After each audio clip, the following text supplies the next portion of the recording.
Here now with reaction, the former Director of National Intelligence, John Ratcliffe. Director, thanks for joining us.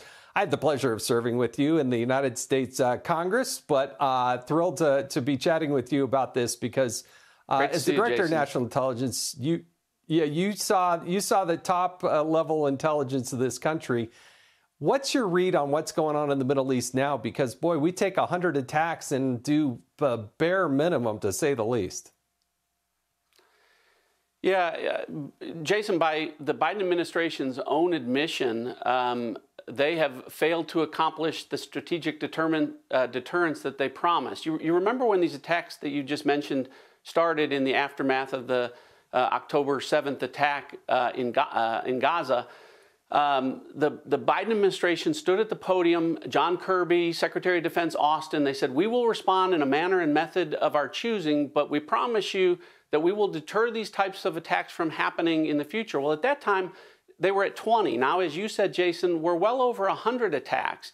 And Jason, the attacks you mentioned yesterday were from Kataib Hezbollah, but the week before they were from the Houthi rebels. And of course, Hamas didn't just kill 1,400 Jews. They killed 32 Americans at least on October 7th and took about a dozen American hostages. So, you know, the Biden administration's running out of terror cells to get pushed around by in the Middle East. And of course, all of those groups that I just mentioned, Jason, they're all controlled by, funded by Iran. And what's so frustrating when you talk about, you know, the intelligence that I've seen is, you know, at the end of our administration, we handed the Biden administration peace in the Middle East. We handed them the Abraham Accords, and we handed them an Iran that was bankrupt, that was incapable of funding these type of terror activities. You know, they were focused on regime survival alone, and they didn't have money for the Houthis, Hamas, and Hezbollah, names that have now become household names for all the wrong reasons in the Biden administration because they have failed to accomplish strategic deterrence against our adversaries. Well, the polling has certainly gone sour for Joe Biden. I don't see anybody really in the United States is thrilled with how he's handling this. And what's your read of that? Why is that? Because it doesn't seem that anybody's happy with how the response is going. Well, I think like a lot of his foreign policy decisions, they've been schizophrenic. I mean, in this case, he's expressed support for Israel verbally, but then he's paraded one official after another to meet with Netanyahu and other Israeli officials to pressure them to end the campaign against Hamas in a matter of weeks, something that our own intelligence tells us is impossible. This has got to continue to destroy Hamas. It's a campaign that's going to have to last for months, and yet he's asking the Israelis to do the impossible. So as a result, he's engaged in a policy that's making no one happy. Some people think he's supporting Israel too much. Some people think he's supporting Hamas too much. And only a few people think he's getting it just right. And, you know, I think this is unfortunately something that we've seen throughout the administration. It's not just here in the Middle East. Jason, I would challenge you to find a place on the globe where U.S. national security interests have improved in the Biden administration and where the national security interests of our enemies and adversaries have waned. It's certainly not the Middle East. It's not Asia, where China has pushed us around. It's not Europe, where Putin has now invaded Ukraine twice while Biden's been in the White House. It's not in Central and South America, where we're currently seeing what is commonly being referred to as the Biden invasion of our southern border. So everywhere America sees, they see failure from the Biden administration from a foreign policy standpoint. And I get that, you know, Bidenomics and the domestic policy has been a disaster, but I would submit to you, as the former Director of National Intelligence, that their foreign policy has been an even greater failure.